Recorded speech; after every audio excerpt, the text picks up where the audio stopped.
faire cette vidéo sans trop me faire d'ennemis. Arrêtez de faire du racolage pour vos bouquins dans nos DM sur Insta. On s'en fout de votre bouquin, ça nous emmerde. Je suis pas sûre que ce soit un bon départ. Maintenant que je me suis fait des ennemis sur internet et qu'on n'est que entre auteurices vénères ou auteurices qui participent à ce genre de choses, qui fait sa promo de cette façon et qui se demandent où est l'erreur, on peut développer. La semaine dernière, j'ai reçu peut-être 10 pubs dans mes DM Insta. Est-ce que tu peux acheter mon livre? Oh, je vois que tu écris et que tu lis. Est-ce que tu peux acheter mon livre? Est-ce que tu peux me faire de la pub pour mon livre? Non. Premièrement, vous n'avez pas l'air professionnel du tout. Vous voyez les autres auteurs, auteurices le faire. Vous voyez votre boulanger débarquer et toquer à votre porte tous les 10 jours. Vous voyez, je sais pas, les maisons d'édition le faire. Non, parce que c'est pas comme ça que ça marche. Ça ne donne absolument pas envie. C'est hyper irrespectueux pour mon travail aussi. Vous pensez que c'est quoi ce compte? Une vitrine pour votre travail? Non, c'est une vitrine pour le mien. Je suis autrice, moi aussi. J'écris des bouquins et je sais à quel point c'est dur de se faire repérer ou que notre travail intéresse. Je le sais parce que ça fait 10 ans que je parle de mes bouquins et de mon travail sur Twitter. Ça fait presque 10 ans aussi que je dois en parler sur Instagram. Ça fait 4 ans que j'en parle sur YouTube. J'ai un site internet, je le sais. Vous imaginez, vous levez un matin et voir que vous avez enfin 3 messages et que vous dites enfin quelqu'un s'intéresse à mon travail, quelqu'un va me poser des questions sur sorcellerie végétale que vous pouvez voir derrière, quelqu'un va me parler de ma chaîne YouTube, oui. Non, c'est une pub. Mon compte à moi, il est là pour faire professionnel. C'est ma vitrine à moi en tant qu'autrice. Ensuite, vous visez super mal votre lectorat, votre cible. Je sais pas comment vous nous cherchez. Enfin, vous nous cherchez pas. Hein. Que si vous en aviez un tant soit peu quelque chose à foutre de qui je suis, vous sauriez que vous êtes sur un compte d'autrice et non de lectrice, même s'il m'arrive de parler lecture, et que donc je parle ici d'écriture. Et dont les livres dont je parle, ce sont des livres que j'ai à 99% lus à la bibliothèque.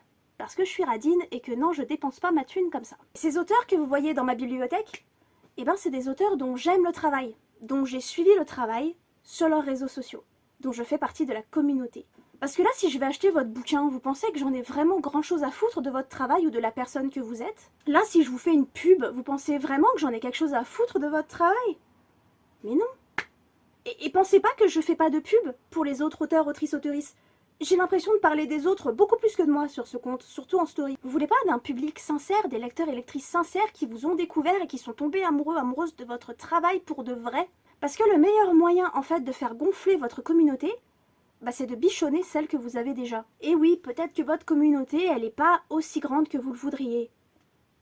Mais est-ce que vous voulez pas la bichonner un petit peu et profiter de ce que vous avez? Je vais vous donner un exemple tout con. Le mois dernier, ma nouvelle La Night Marguerite a été publiée dans Sorcellerie Végétale. Et oui, je vous fais de la pub, parce que je suis sur mon compte, et que si vous êtes encore là au bout de peut-être 4-5 minutes de vidéo sur Instagram, alors que c'est pas du tout l'endroit pour, c'est que vous en avez peut-être quelque chose à faire de ce que je vous raconte. Le mois dernier, Sorcellerie Végétale est sortie. C'était dans une petite maison d'édition associative qui s'appelle l'Imaginarium, et donc les stocks étaient très limités. C'était un début très humble, une super expérience que j'adore et que j'adore toujours et que je chérirai toute ma vie. Mais c'est surtout une petite expérience qui fait que moi je me disais, à part mes amis et ma famille, personne va m'acheter ce livre. Parce que je suis pas dans une grande maison d'édition avec une grande promo et que moi aussi, ma promo, elle est limitée. Et ça fait quelques jours que certaines personnes qui me suivent sur les réseaux sociaux m'envoient des photos pour me dire qu'ils ont acheté un exemplaire. Juste comme ça. Je leur ai strictement rien demandé. J'en ai juste parlé sur mes réseaux à moi, sans viser personne et sans l'envoyer à personne. Et il se trouve qu'il y a des gens sur ce réseau qui me suivent et qui apprécient mon travail et qui sont contents pour moi et qui souhaitent me soutenir. Et qui l'ont fait sans que je ne leur demande rien. Apportez du vrai soutien aux auteurs, autrices, autoristes que vous trouvez sur les réseaux sociaux. Partagez leur travail, vous, de vous-même, sans rien demander en échange. Ce qu'on fait sur ces réseaux sociaux, c'est pas de l'échange. La communauté, c'est pas de l'échange. Se soutenir, c'est pas de l'échange. C'est quelque chose de sincère que l'on doit faire parce qu'on en a envie, parce que ça nous fait plaisir. C'est absolument pas professionnel, c'est absolument pas respectueux. Et vous n'avez pas un public sincère en faisant ça. Absolument pas. Parce que je peux vous le dire, si jamais quelqu'un achète votre bouquin par cette méthode, ou si jamais quelqu'un vous fait une pub, déjà, ils seront très peu, et ensuite ils attendront quelque chose en échange de vous. Ça sera pas sincère. Ils voudront une pub en échange. Ils voudront que vous achetiez leur livre en échange. Et je sais pas si vous, ça vous convient, mais moi, je voudrais que mon public et que mon lectorat m'apprécient pour moi et pour mon travail. Vous voulez pas la même chose ?